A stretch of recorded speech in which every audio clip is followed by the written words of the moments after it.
gusto, como siempre, darle la más cordial bienvenida a este programa del Tribunal Electoral del Poder Judicial de la Federación. Soy Lucy Farías, quédese con nosotros, por favor. Usted sabe que la Sala Superior del Tribunal Electoral del Poder Judicial de la Federación conoce en la etapa de resultados precisamente de todas las impugnaciones relativas a las elecciones federales, tratándose del presidente de los Estados Unidos mexicanos, diputados y senadores. Es precisamente a través del juicio de inconformidad que la Sala Superior resuelve de estos temas precisamente en la etapa de resultados. En este proceso electoral 2017-2018, la Sala Superior conoció de 300 juicios de inconformidad promovidos precisamente por el Partido Encuentro Social ante esta máxima instancia en materia electoral. Hoy conoceremos los detalles de este bloque y también del juicio de inconformidad 2 del 2018, en el que se impugnaron los resultados consignados en las actas de cómputo distrital precisamente de la elección de presidente de los Estados Unidos mexicanos. Si usted quiere saber los detalles, bueno, pues quédese con Pedro Lara y Malo, ya que recibe en el estudio a Iván Castillo Estrada, quien es consultor electoral, y también a Pedro Bautista Martínez, quien es secretario de estudio y cuenta de la ponencia del magistrado Felipe Alfredo Fuentes Barrera. Yo soy Lucy Farías y nuevamente le invito a que se quede con nosotros.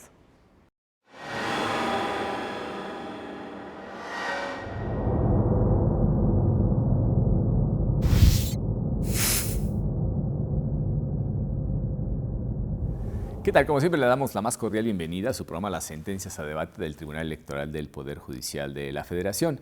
Bueno, en esta ocasión vamos a hablar sobre un asunto realmente atípico, el Partido Encuentro Social a través del juicio de inconformidad, que por cierto el juicio de inconformidad es potestad exclusiva de este tribunal. Resolver esos juicios de inconformidad son precisamente contra la votación o una elección en su totalidad, ya veremos algunas diferencias sobre esto, pero se trata de un asunto muy interesante porque de alguna manera nos ejemplifica la labor del tribunal respecto de la resolución de estos juicios de inconformidad que se presentaron, particularmente hablando de contra la elección presidencial. Y bueno, pues en esa atipicidad, digamos, de los juicios, el Partido Encuentro Social presenta un total de 285 asuntos. De los 286 que se presentaron contra la elección presidencial, uno fue presentado por una ciudadana y bueno, pues por razones que ya se entenderán perfectamente a lo largo de este programa, fueron desechadas 283 demandas. Y el juicio de inconformidad 1 y el juicio de inconformidad 2, que es el que estamos tratando precisamente en este programa, pues son ilustrativos de la razón. ¿Y quién mejor que el secretario de Esto y Cuenta para contarnos un poco los antecedentes y cómo llega al final de cuentas a Sala Superior? Como lo comentas, 286 juicios de inconformidad promovidos para controvertir en esta ocasión la elección presidencial. Todos, o al menos casi todos, 285 promovidos por el Partido Encuentro Social y solo un juicio por alguna ciudadana que también promovió el juicio. De todo este universo de juicios de inconformidad para cuestionar la elección presidencial, digamos, es una impugnación sui generis, atípica, porque quien impugna es el Partido Encuentro Social, cuyo candidato, Andrés Manuel López Obrador, pues es un hecho notorio, gana la elección presidencial.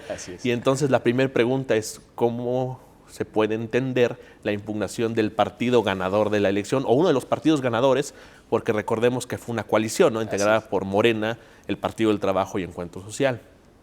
Lo que sucede es que el Partido Encuentro Social no alcanza en la elección presidencial, al menos, porque está pendiente todavía el tema de diputados senadores, en la elección presidencial el 3% de la votación. Se queda a 2.7%, y entonces ante esa noticia, pues es que despliega una estrategia litigiosa, ¿sí?, para controvertir, y en una doble vertiente, así fue como lo vimos en las ponencias en este estudio. Por un lado, impugnó, y por eso la gran cantidad de juicios, más de 280 juicios, los 300 cómputos distritales, ¿sí?, de los 300 consejos distritales, y por otra parte trata de cuestionar la validez de toda la elección y la sumatoria que hace el secretario ejecutivo del Instituto Nacional Electoral el domingo siguiente al día de la elección. Entonces trata de impugnar en esta doble vía, por un lado, en los consejos distritales de estos cómputos, tratar de rescatar algunos votos, porque alegaba, también solicitaba la apertura de los paquetes y alegaba el error en el cómputo de los votos y por lo tanto a lo mejor hay tratar de que se llevara a cabo algún recuento y tratar de conseguir esos votos faltantes. ¿Pedía recuentos totales o parciales? Pedía las dos cosas. Pedía en algunos casos recuento por dejar total. algo, no. Sí. Y en una demanda madre, por así decirlo, en las primeras, que es el GIN 1 y el GIN 2, sobre todo, que hay que poner detalle ahí, pide específicamente la apertura de 15,000 paquetes electorales. Y la nulidad y el recuento, ¿no? Según sea el caso, porque la demanda era un tanto atípica. Y por otro lado, como comentaba, esta sumatoria de los 300 cómputos distritales que hace el secretario ejecutivo el domingo siguiente al día de la elección, en donde a partir de ahí se percata que no alcanza el 3%. Y entonces cuestiona también este acto. Lo que sucede es que la ley lo que establece es que este acto es el punto de partida, pero para cuestionar la validez de la elección. Es decir, pretender la nulidad de la elección presidencial. Habiéndola ganado en coalición. Habiéndola ganado. Sí. Evidentemente, el partido no quería la nulidad de la elección porque su candidato había ganado, sino más bien tenía una causa de pedir muy particular. Ellos nos hicieron valer en la demanda que de esta sumatoria de todos los 300 cómputos distritales, se debían restar los votos obtenidos por el candidato independiente El Bronco. Claro. Para que entonces de esta votación total emitida se restaran los votos del Bronco y entonces quizás sí poder alcanzar ya el 3% de la votación. Claro, reducir el universo total para decir, bueno, sí tengo el 3%, no el 2.7%. ¿no? Así es. Entonces, vaya, es una impugnación totalmente sui generis, atípica, sí. Porque a diferencia de hace 6 años, hace 12 años, ¿no? En donde los partidos políticos opositores, o al menos que habían perdido en las urnas, cuestionaban la validez de la elección y querían también abrir los paquetes para de alguna manera verificar los resultados y cambiar el resultado de ganador. Aquí la pretensión es totalmente diferente. No cuestiona la validez de la elección como tal, al tiempo que sí, ahorita lo vamos a ver, y su pretensión final es conservar el registro, ¿no? Alcanzar el 3% para después, que esto está pendiente, todavía está también en el Instituto Nacional Electoral, conservar ese 3% para su registro, ¿no? Claro. Digo, en un programa anterior, ustedes lo recordarán, que comentamos el recurso de revisión del procedimiento especial sancionador número 647, si la memoria no me falla, y adelantábamos precisamente eso. Veíamos venir, quienes estuvieron en este programa, que la estrategia del Partido Encuentro Social, en el caso precisamente, este recurso es el que se refiere precisamente a la sanción que se le impuso al Bronco, ¿no? Sí. Y que al final de cuentas venía pues el Bronco evidentemente controvirtiendo esa sentencia, pero también venía el Partido Encuentro Social pidiendo que se cancelara la candidatura del Bronco y que se anularan los votos recibidos por él. Claro, como abogados y como buenos mañosos, lo primero que nos dimos cuenta era que la estrategia era efectivamente reducir ese universo para poder conservar el registro. Digo, se vale, ¿no? Es perfectamente válido, pero sí no se puede quitar el calificativo de atípica, ¿no? No, por supuesto. Ahí me parece que hay un tema en la ley, lo hemos visto, decías hace rato, Pedro, hace 6 años, pero recordaremos hace 3 años también, el Partido del Trabajo estuvo en esta situación, estuvo implicado en esta situación. Claro, si bien era una elección presidencial, el tema sí era la impugnación, una estrategia para obtener el 3% de la votación. Cosa que al final de cuentas consiguieron por la elección extraordinaria de Aguascalientes. Sí, el distrito. O sea, la libraron por los pelos.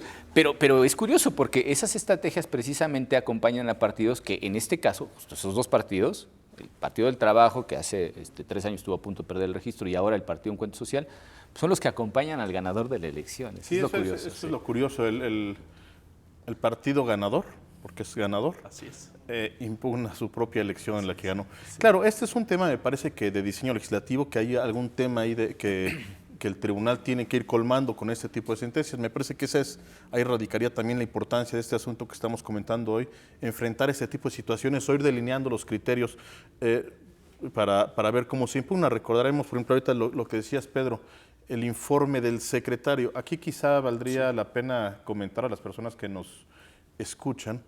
Hace 12 años se presentó una situación que no estaba prevista en la ley en aquel momento, cuando el hoy presidente electo quiere, y la coalición por el bien de todos, impugna la elección presidencial, ahí la diferencia sí era mínima. Sí.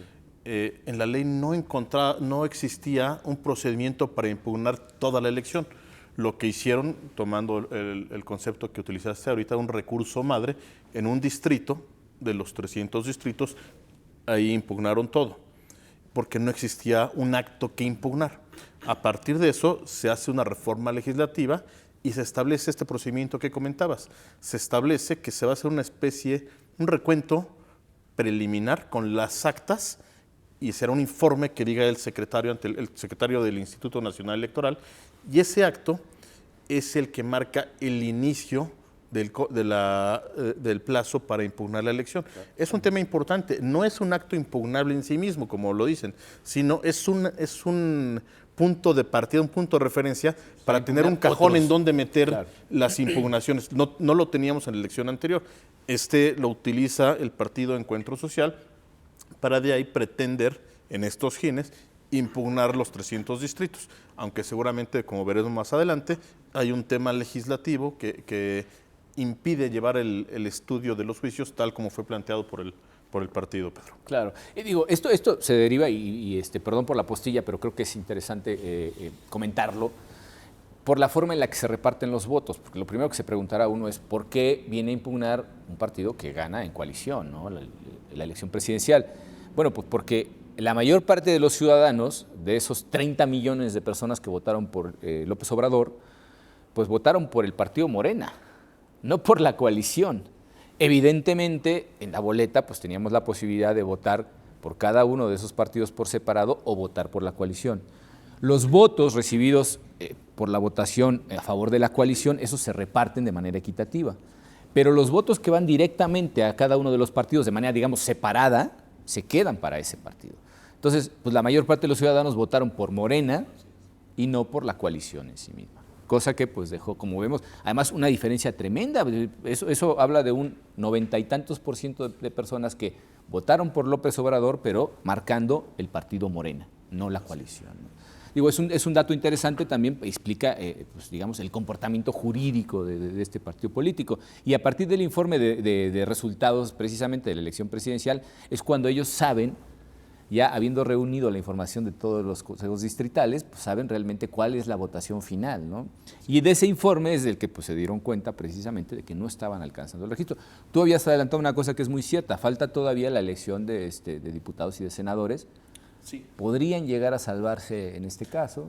Sí, está sub judice en la medida en que están interpuestos los recursos de reconsideración para controvertir las sentencias de salas regionales, que a su vez se promovieron los juicios de inconformidad en este mismo tema de los cómputos, pero en la elección de diputados y senadores. Y además jurídicamente y en técnica pura, digamos, tiene que haber una resolución del Consejo General del INE en donde declare esta pérdida del registro y entonces seguir el procedimiento respectivo, que se nombre un interventor, el partido en liquidación y tal, situación que aún no sucede. Entonces, pero digamos, que no tarda si las cosas no cambian. Que parecería, pero sí está sub judice el tema, y vamos a ver cuál es la suerte al final. Y no solo del Partido Encuentro Social, también el Partido Nueva Alianza está en la misma situación. Pero perdón, Pedro, si me permites hacer un comentario sobre lo que dices, y retomo lo que ocurrió el proceso electoral pasado con la pérdida del registro del PT. No sé si recordarán, en aquella ocasión, conforme lo establece la ley, es la Junta General Ejecutiva del INE la que declara la pérdida del registro. Fue por una sentencia del Tribunal Electoral que declaró inconstitucional esa norma y el Consejo General que lo tiene que hacer. Entonces, una primera duda que surge es ¿qué va a hacer el INE? ¿Acatar la ley o seguir lo que le ordenó la ocasión anterior la sala? Y también la segunda, en caso de que, como tenemos un distrito anulado por una persona que por lo que dijo la sala regional, se hizo pasar por una persona indígena para ocupar la candidatura, esa elección estaría sub judice. Y lo mismo ocurre. La Sala Superior en el proceso pasado estableció que no puede declararse la pérdida del registro hasta que no estén los 300, las elecciones de los 300 distritos. Sí. Otra pregunta, ¿qué va a hacer el INE? ¿Acatar el criterio o acatar lo que establece literalmente la ley? Entonces, son dos cosas que a ver qué hace el INE. Yo pienso que debe de acatar lo que dijo la la Sala Superior. Claro. Si bien no es jurisprudencia, obligatoria, sí me parece que son los criterios que debe de y además, digo, es un criterio que tiene relevancia, porque precisamente en este caso los partidos que están a punto de perder el registro se pueden encontrar en una situación jurídicamente muy similar. Y bueno, la reforma trajo algunos cambios de perspectiva, pero yo creo que la cuestión sería mantener ese criterio, salvo evidentemente que exista alguna noticia jurídica insospechada, ¿no?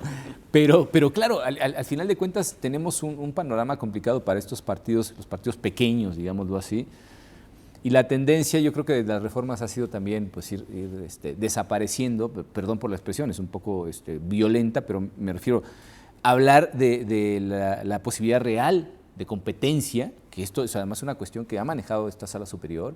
Y dicho, bueno, pues, si realmente no hay una posibilidad real de competir, mejor no le entres, ¿no? Estás además, de alguna manera, allanando el principio de representatividad, porque pues, es un grupo muy pequeño que a lo mejor afecta a la esfera jurídica de derechos de otros, en fin, muchas cosas. Pero bueno, cuéntanos, tocayo, un poco qué es lo que argumenta dentro de eso, de los sui generis, digamos, de la demanda. ¿Cuáles son los argumentos precisamente del partido político? Sí, justamente el Partido Encuentro Social, digamos, su estrategia es esta doble vía. Por un lado, impugna formalmente, hablando el informe del secretario ejecutivo que rinde a los 8 días, pero que es una sumatoria, y como bien menciona Iván, no es un acto propiamente impugnable. Y esa fue la primera duda en los magistrados en la Sala Superior. Si no es un acto impugnable a través del juicio de inconformidad, porque solamente hay 2 actos impugnables en el JIN, como conocemos coloquialmente el juicio de inconformidad, del JIN. En el JIN, pues por un lado es la validez de la elección, es decir, quien pretende la nulidad por violación a principios constitucionales o por las causas específicamente previstas en la ley, pues ahí está la vía del juicio de inconformidad.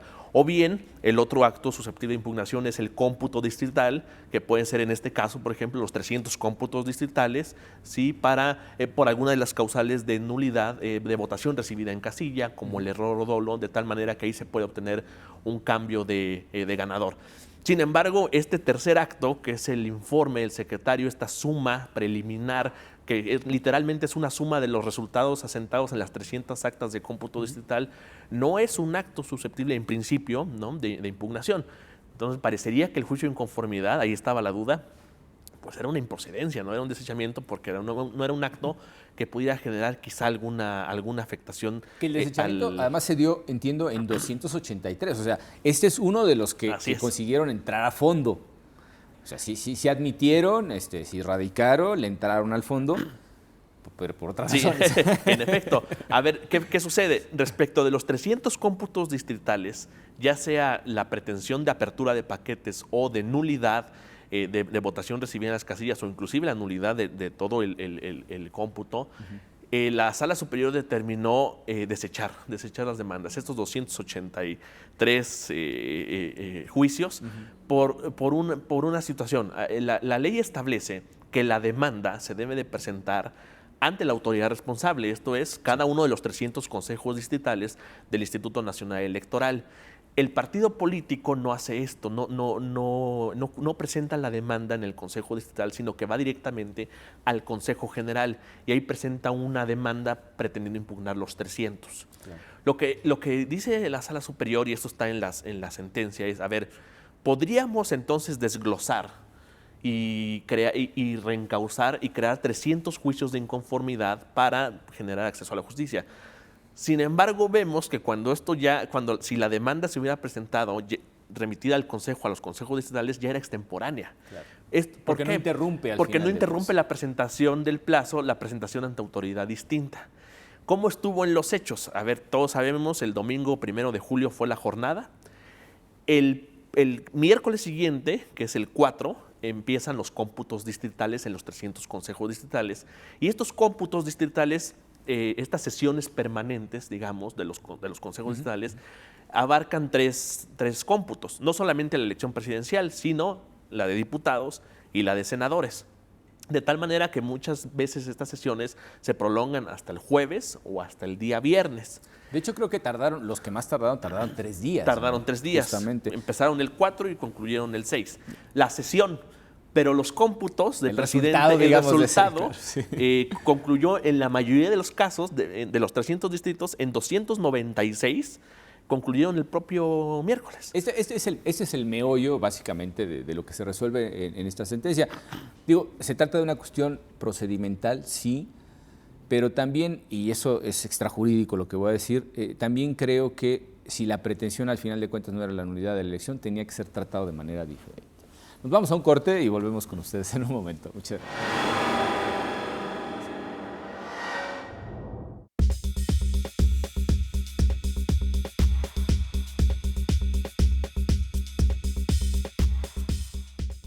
La protección de tus derechos político-electorales le corresponden al Tribunal Electoral del Poder Judicial de la Federación. Sus sentencias salvaguardan cada etapa del proceso electoral. Proteger tu decisión en la urna y resolver los conflictos electorales es precisamente la función primordial del Tribunal Electoral del Poder Judicial de la Federación. Tribunal Electoral del Poder Judicial de la Federación. Justicia que da certeza a la democracia.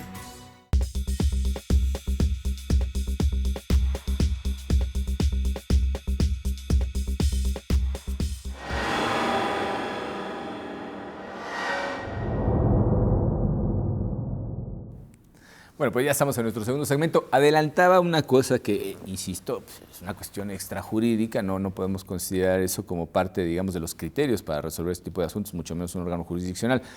Pero creo que como estrategia para el enfoque de este tipo de demandas, vale la pena situarse ahí, ¿no? O sea, ¿cuál es la verdadera pretensión del partido político, no?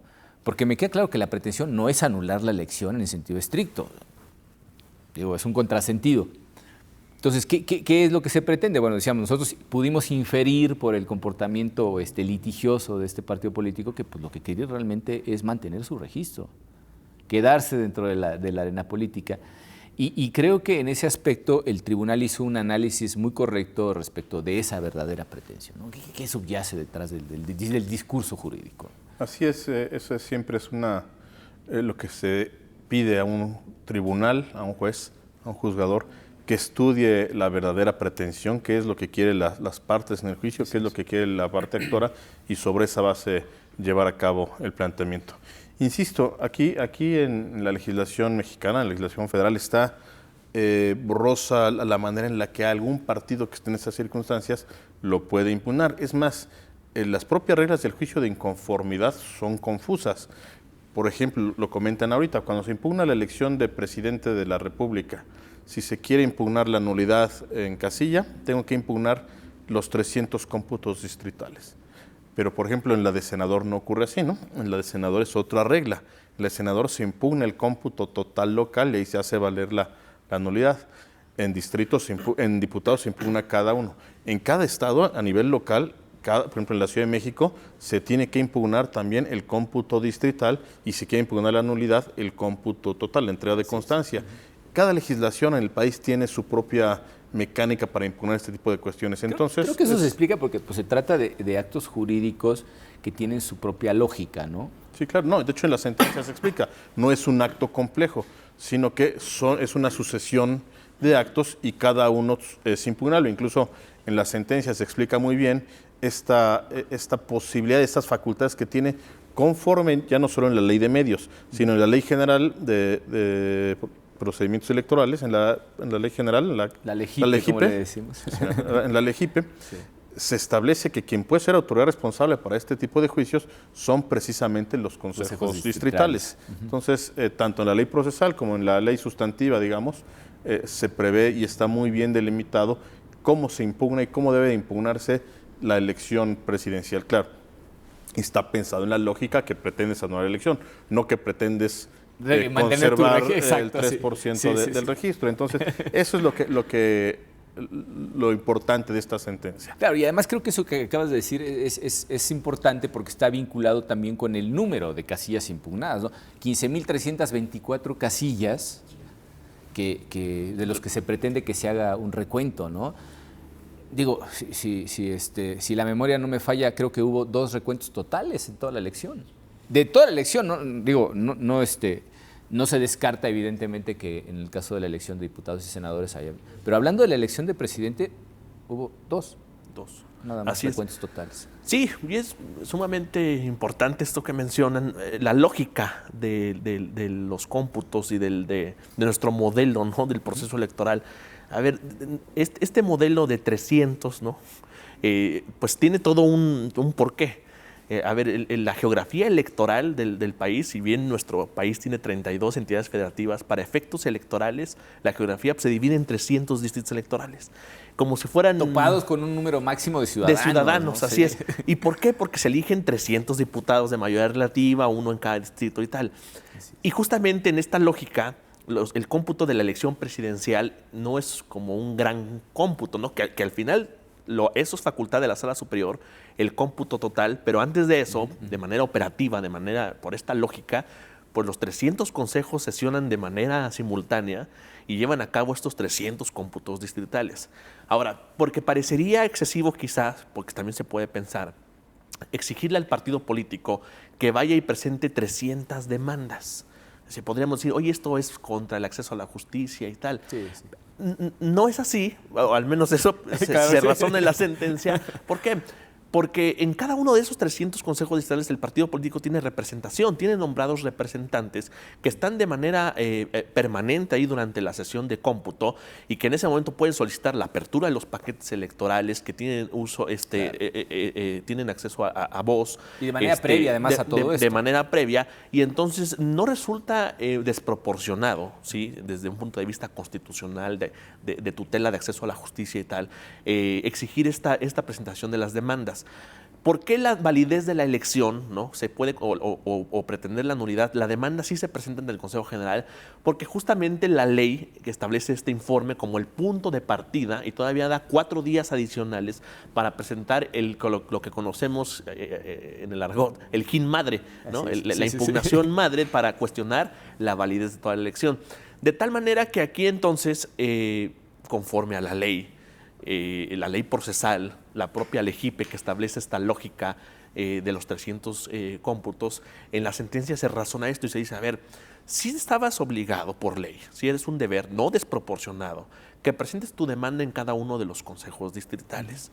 No lo hiciste así, lo hiciste en el Consejo General. Bueno, inclusive, esa causal de improcedencia no opera de manera automática. ¿Qué hubiera pasado si el propio 4 de julio, que es el que se llevaron a cabo los cómputos en la mayoría de los consejos, presentan la demanda y entonces el Consejo General la remite a los distritales? Hubiera estado en tiempo la presentación. Claro. Lo que sucede es que el partido político la presenta hasta el día 12 de julio. A las 12 de la noche. A las 11:58 de la noche. De tal manera que aún en el escenario más favorable que se hubiera vinculado al Consejo General para remitirlo a los consejos distritales, ya hubiera sido extemporánea. Claro. Entonces, esta parte de la impugnación, de esta estrategia litigiosa, corre esta suerte, ¿no?, de desecharse de plano sus demandas, que son 283 casos en los que se desechan. Sí, que además solo viene, prácticamente, digo, o sea, alguna ciudadana viene solo el partido. Solo el partido. Social, y sí. Resultan, incumple estos 2 mandatos legales que el partido político conoce o está obligado a conocer en la medida en que tiene 300 representantes ante los 300 consejos distritales, no cumple y entonces se desechan las demandas. No obstante, la otra parte sí se entra al fondo, digamos, por eso nuestro comentario inicial, sí, ¿no? Sí, claro. Digamos, en técnica no se desecharon sus primeras 2 demandas, porque sí cuestiona en el GIN 1 la validez de la elección, hace valer causales de nulidad, por ejemplo, que no hubo condiciones de seguridad en el traslado de los paquetes electorales, la nulidad, el rebase de tope de gastos de campaña en Morelos que afectaba a toda la elección. Y entonces en esa sentencia esos agravios en fondo se resuelven y se declaran inoperantes. Para que se hagan una idea, las cuestiones, por ejemplo, de seguridad, bueno, la paquetería, hasta donde sabemos, llegó todos perfectamente a su destino, etcétera. Solamente 13 casillas en todo el país se suspendieron por cuestiones de violencia, en 4 estados de la República. De 153,000 que se instalaron. Claro, entonces, digo, a eso es a lo que me refería yo en algún momento, es decir, el tribunal ve el conjunto de circunstancias que podían incidir en la decisión que se va a tomar ante el litigio que se le presenta. Pero lo ve de manera objetiva y clara también el hecho de decir cuál es tu pretensión, ¿no? O sea, porque venir en ese plan de decir voy a impugnarlos absolutamente todos, recurrir a una estrategia jurídica pues, con poco o nulo sustento, refuerza la tesis de que lo que están buscando es mantener el registro. No anular la elección, no que se hagan los recuentos de 15,000 casillas. La intención, si no me equivoco, y corrígeme tú, Iván, como litigante, pues sería tratar de jalar algunos votos de esos 15,000 y pico casillas, pues para tratar de alcanzar ese mínimo de 3%.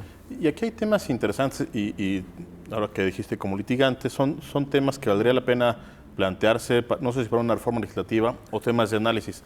Por ejemplo, sabemos, como lo que acabas de explicar, se hacen 300 cómputos distritales, se hace esta suma parcial y el Tribunal Electoral tiene un doble carácter, digamos, en esta fase de la elección presidencial. Por lo que decías, es la única autoridad en el país que puede calificar la validez de la elección presidencial.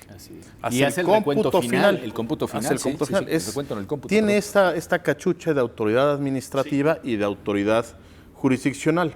Pero todo está dado en este contexto. Insisto, no hay que perder de vista que la ley no prevé un mecanismo específico, ni un GIN, ni así con toda claridad, para impugnar el caso de un partido que está en la tablita para perder o no su registro.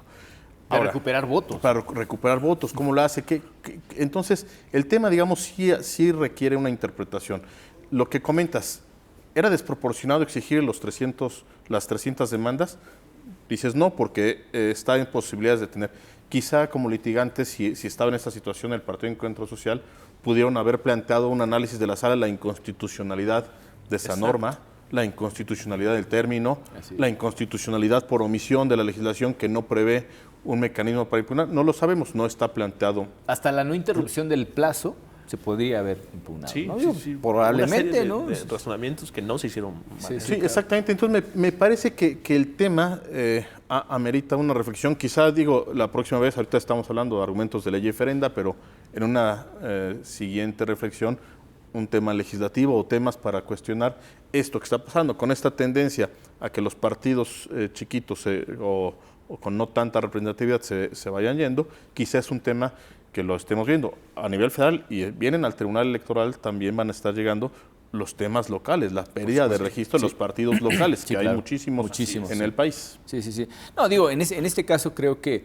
y yo lo puedo decir, lo dije en el programa pasado, yo felicito a la ciudadanía, felicito a las instituciones, porque esta elección ha resultado ser ejemplar. Por el nivel de participación, por los pocos casos, digamos, en los que las cosas salieron de control y al final de cuentas no se consiguieron los objetivos que jurídicamente plantean los principios en la materia electoral. En fin, fueron muchas cosas que al final son, lo voy a decir, palomita, ¿no? O sea, la ciudadanía, los funcionarios en las casillas, el instituto, el tribunal, todas las autoridades, pues estamos frente a una elección muy limpia, muy ordenada, con mucha participación. Y evidentemente, como lo digo, pues está en todo su derecho el partido político a venir a impugnar este tipo de cuestiones, pero no podemos perder de vista como ciudadanía, lo digo como mero ciudadano, que estamos frente a una elección verdaderamente ejemplar desde mi punto de vista, ¿no? Así es. Sí, y aquí resaltar en este mismo contexto la intervención y las facultades del Tribunal Electoral del Poder Judicial de la Federación. Esta doble función, el tribunal netamente funciones contenciosas, ¿no? Jurisdiccionales de resolver conflictos, pero esta parte función administrativa, el dictamen, la declaración de validez, el cómputo final de la elección. Sobre todo el cómputo, porque el otro... Y el dictamen, sin gines, por así decirlo. Exacto, ¿no?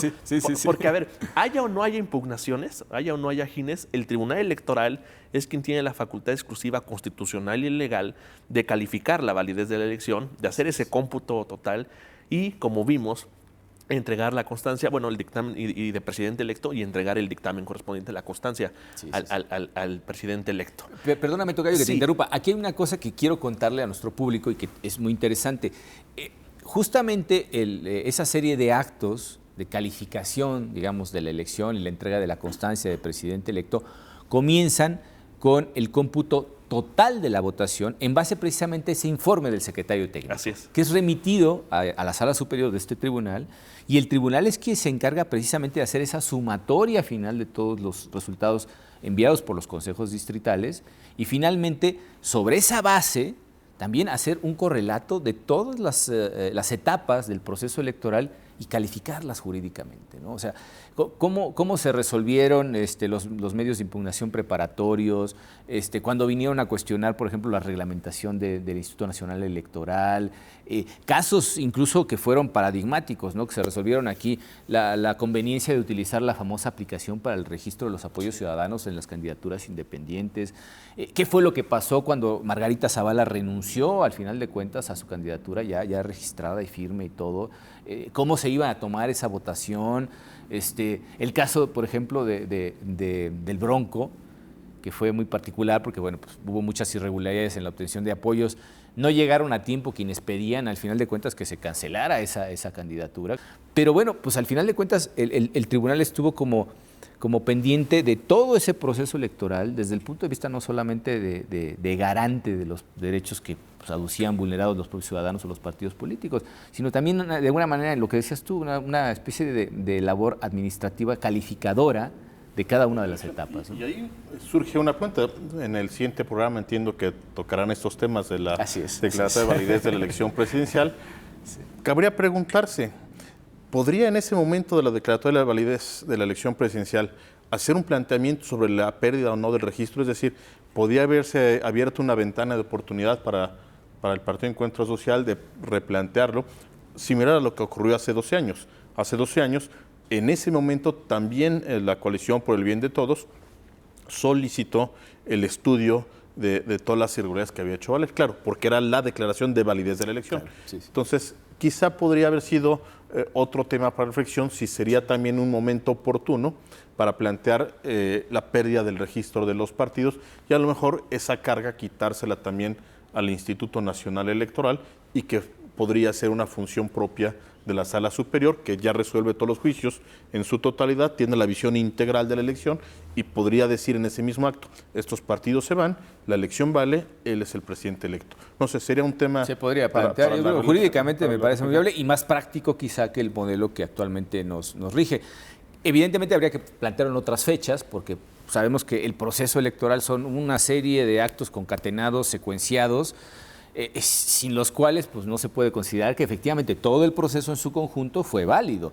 Y es una de las cosas precisamente que hace el tribunal, ¿no? Esa calificación de decir, bueno, esta etapa, esta otra etapa, estos actos preparatorios, estos actos definitivos, cómo quedan las candidaturas, si tienen derecho a ser registrados. Incluso se hace una revisión, en el propio dictamen se hace una revisión de la elegibilidad del candidato ganador, cosa que, bueno, probablemente el público no sabía, pero se puede recalificar eso. Oye, si en algún momento hay noticias supervenientes de la imposibilidad de elegir a una persona que incluso ganó la elección, no sé, digo, sería un planteamiento jurídicamente muy complejo, no sabemos qué es lo que pasaría, pero es posible, ¿no? Bueno, y en este caso, bueno, sabemos que el propio partido hace argumentos básicamente, pues yo diría que los argumentos siempre genéricos para tratar de tirar una elección abajo, ¿no? Sí, quizá un argumento que hay que resaltar es esta cuestión de restar de la sumatoria de la votación total emitida los votos del Bronco, ¿no? Que fue un planteamiento, pues, igual atípico, ¿no? Sí, novedoso, sui generis. Que ya habíamos comentado en el programa, te digo, justamente en el programa anterior hablábamos de ese, que ya se había planteado por el Partido Encuentro Social, pero derivado de un procedimiento especial sancionador en la vía ya aquí se impugnó en la vía del REP, ¿no? Del recurso de revisión. De hecho, entiendo que esa es justamente la razón por la cual se entra al fondo, ¿no? Se entra al fondo. Y no se desecha como en el caso de las otras. Exactamente.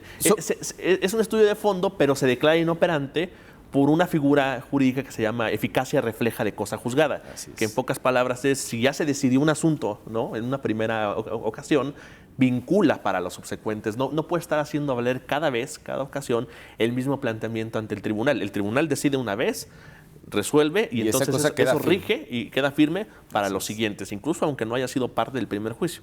En este caso, el Partido Encuentro Social fue parte, inclusive en el recurso y en el juicio de inconformidad, y pretende o hace valer el mismo argumento. Se tiene que cancelar la candidatura del Bronco y, por lo tanto, esos votos que obtuvo, que fueron más de 2 millones, se sacan de la ecuación. Se sacan de la ecuación y entonces quizá yo pueda alcanzar el 3%. No se entra, bueno, se entra a analizar el planteamiento, pero repito, se declara inoperante porque ya te dije en una sentencia pasada en el recurso que no es posible no alcanzar tu pretensión. ¿Por qué? Porque ya había, cuando tú lo pides, inclusive ya había pasado la jornada electoral. No, es decir... Y además lo que pedían, ¿no? Porque, digo, ustedes, quienes nos hayan hecho el favor de ver el programa anterior, también sabrán que, bueno, pues, se pedían cosas que eran imposibles, literalmente imposibles. Jurídica y materialmente imposibles. Jurídica y materialmente imposibles. Vamos a nuestro último corte y volvemos en un momento. Muchas gracias.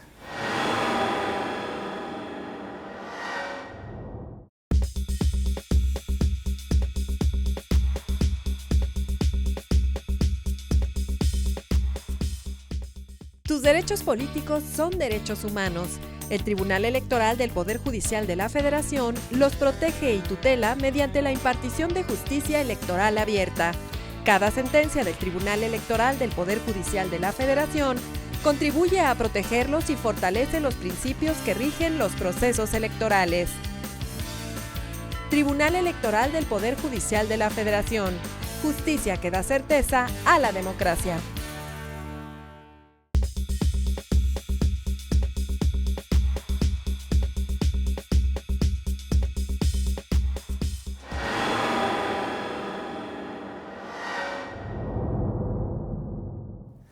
Bueno, pues retomando ya el asunto y volviendo, digamos, a la sustancia, entre los argumentos, digamos, del partido político, aparte de solicitar pues ese recuento de 15,000 casillas y de solicitar nuevamente la cuestión de la nulidad de los votos recibidos por el Bronco, tenemos una parte importante que es justamente la consideración de la extemporaneidad.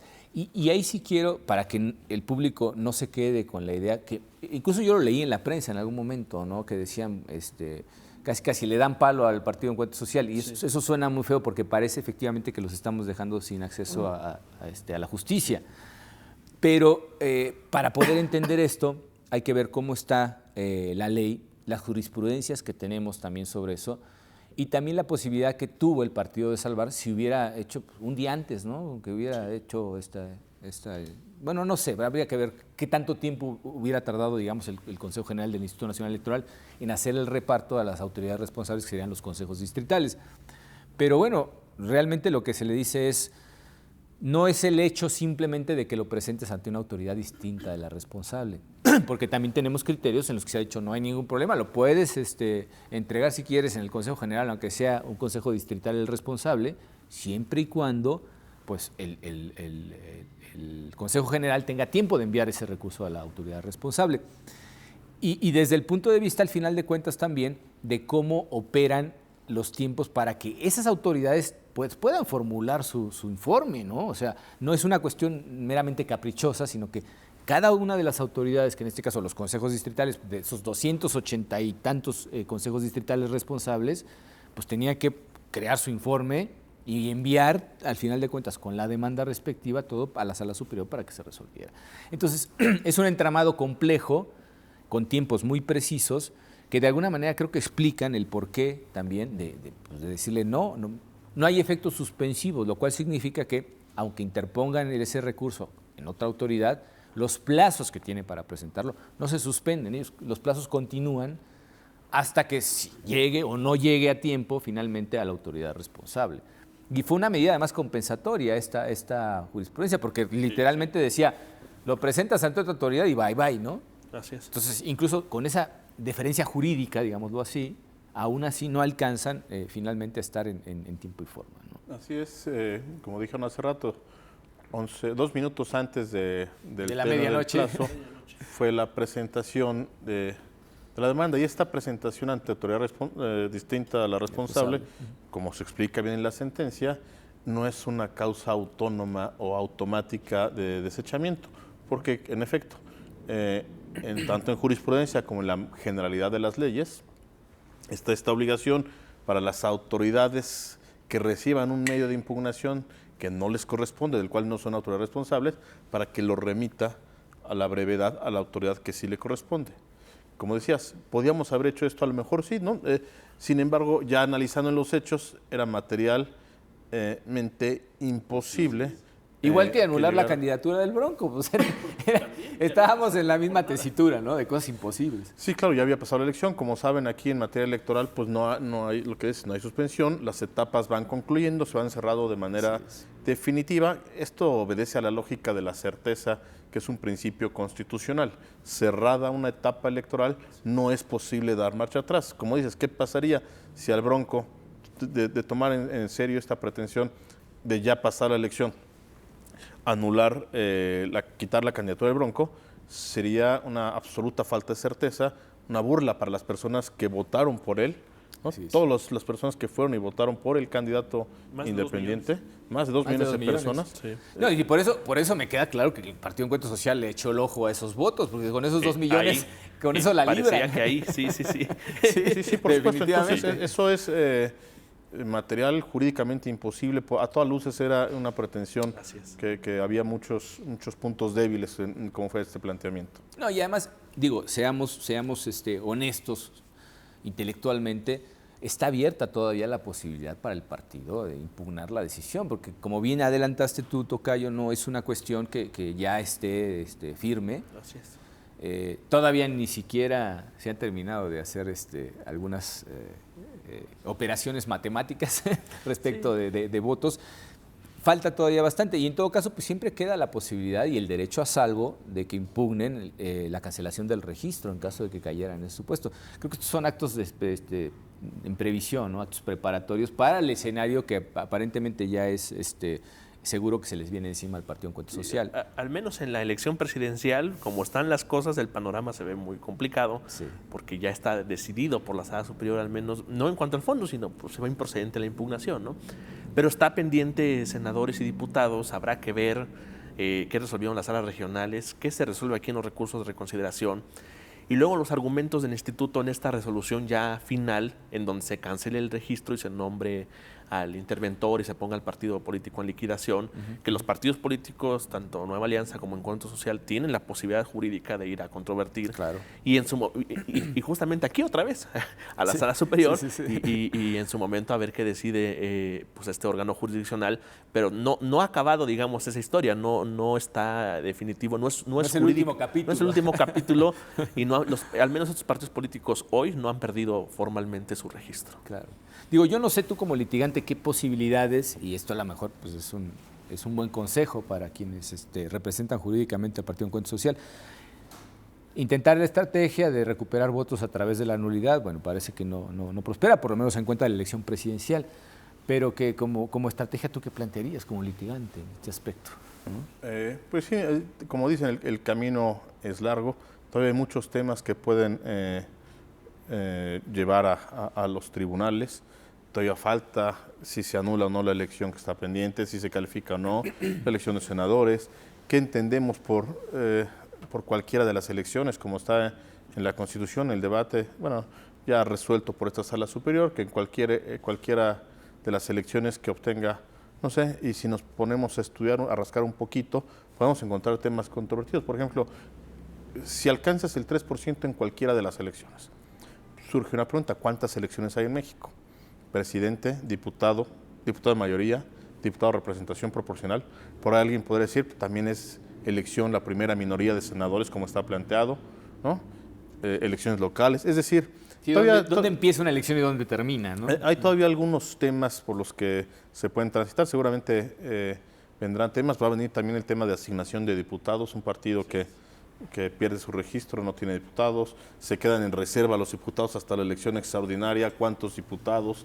En fin, esto, digamos, lo que dices, todos estamos ya muy tranquilos. La elección presidencial fue, digamos, transitó de manera muy tersa, pero vienen todavía las otras elecciones, diputados, senadores, que está todavía el tribunal por pronunciarse. Entonces creo que hay temas muy interesantes todavía, hay una batalla que dar por ahí. No, y independientemente de lo que se resuelva además en estos hipotéticos medios de impugnación, tenemos la ventaja, y lo digo la ventaja desde el punto de vista que hemos estado tratando en este programa, de una elección en la que los resultados fueron muy claros. O sea, realmente hay muy pocos casos en los que, por ejemplo, opere la determinancia, prácticamente ninguno, así. O sea, diferencia entre primero lugar menor a 5% no se ha dado. ¿no? Y vemos además que precisamente tal y como que hasta ahora lo que sabemos, como quedó la votación, pues una mayoría simple sí la alcanza Morena en el Congreso, ¿no?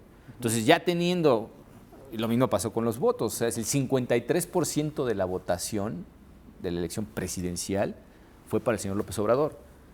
Más o menos en esa misma proporción también para el Congreso, ¿no? Sí, esto es curioso porque, por ejemplo, el Partido Encuentro Social o el PT tienen muchos diputados y muchos senadores por mayoría relativa que van a integrar las cámaras y al mismo tiempo el P se queda sin registro, ¿no? Como dice es una Iván, bancada grande la que va a tener en el Senado y en la Cámara de Diputados. Tienen más diputados y más senadores que el PRI. Así es. Es algo histórico, algo en la y realidad para política. reformas constitucionales en las que se requiere mayoría calificada, pues tienen toda la potestad para poder hacer las reformas legales, las pueden hacer sin problema, sin pedirle permiso a nadie, diría yo. A la ciudadanía siempre hay que pedirle permiso, pero no a las otras fuerzas políticas, ¿no? Pues esa es una ruta jurídica también que puede explorarse. Es congruente con un sistema electoral tener representación en el Congreso y estar muerto como partido político. No es decir, sí, claro. Son muchos argumentos que todavía pueden plantearse, atendiendo al sistema interamericano, atendiendo a cómo se han dado las situaciones, los propios criterios de este tribunal, las finalidades de la Constitución.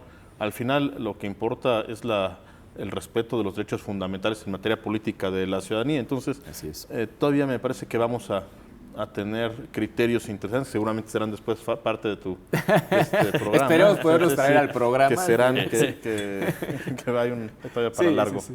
Bueno, en el caso, como ya lo anunciaba desde el principio en esta sentencia, es un ejemplo meramente ilustrativo, sobre todo porque pues, todo ese conjunto de medios de impugnación fueron desechados o sobreseídos, como el caso de y la gente pensaría, ay, bueno, pues es que ¿por qué no le entraron siquiera para ver? No, es que realmente en los otros casos no había ni siquiera la posibilidad de entrar a fondo. Aquí se entra al fondo por el planteamiento que ya nos explicó Pedro y lo que se resuelve pues queda clarísimo, es decir, por una parte inoperante y por el otro lado negativa absoluta, ¿no? Se desecha de plano la demanda por lo que hacen los cómputos distales dada su extemporaneidad. Y por el resto se sobresee. Y por el resto exactamente sobresee y es infundada la pretensión final del partido político.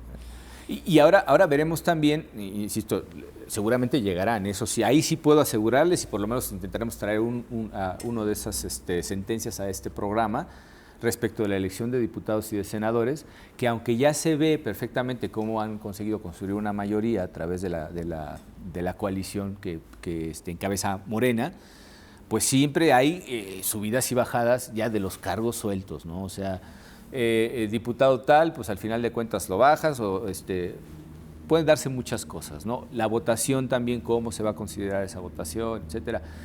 Y sobre todo en esos diputados que se bajen, entre comillas, es nada más porque se quedan sin partido, pero ellos van a seguir funcionando, al final como representantes, habrá que ver a qué grupos parlamentarios se pueden ir sumando, que eso también es un panorama muy interesante, porque dentro de la negociación, del cabildeo, como se dice vulgarmente, al interior del órgano legislativo, siempre la integración de esas mayorías es la que determina pues, cuáles son las leyes que van a regir a los ciudadanos mexicanos, ¿no? Y en esa medida también pues está la oportunidad histórica de la coalición ganadora de esta elección y la responsabilidad enorme de conciliar también las voluntades de aquellos que no forman parte digamos, del grupo político. Y esos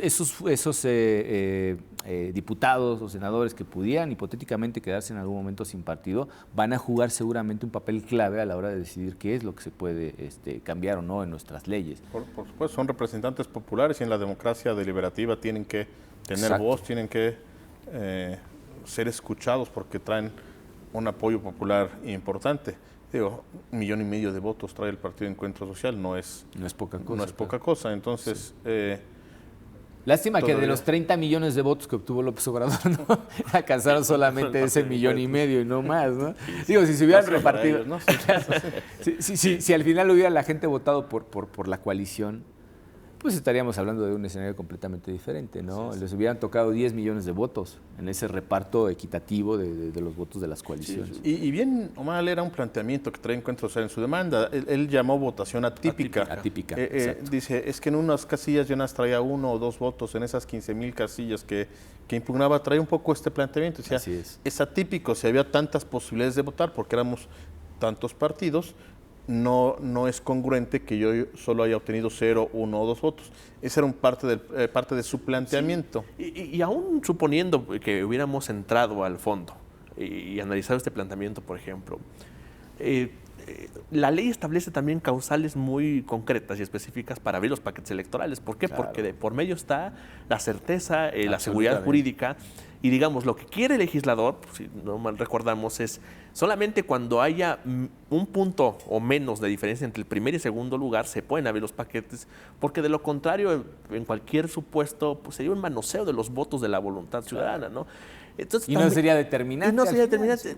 Este supuesto de apertura de paquetes, en el fondo, digamos, sin prejuzgar, no se hizo, pero parecería también parecería improcedente, porque el partido político partía de la idea de abrir los paquetes dada esta votación atípica, pero no es un supuesto de ley. Claro, estamos otra vez frente a este vacío legislativo que mencionas, Es lo ¿no? que voy a comentar, Pedro. Estoy de acuerdo contigo, la ley establece.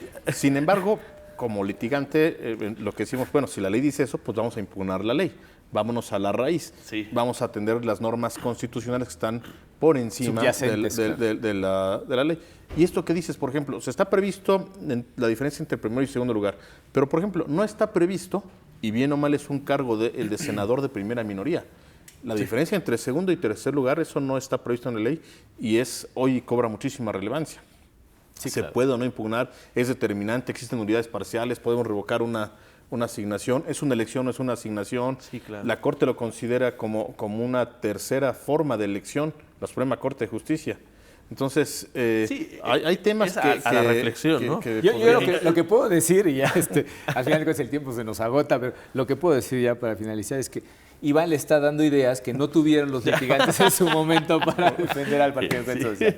Nada, les agradecemos enormemente que nos hayan acompañado en este programa. Por supuesto, a los invitados, Iván, Pedro, Tocayo, muchísimas gracias. Gracias, Iván. Invitándolos a nuestra próxima emisión de Sentencias a Debate. Muchísimas gracias y hasta pronto.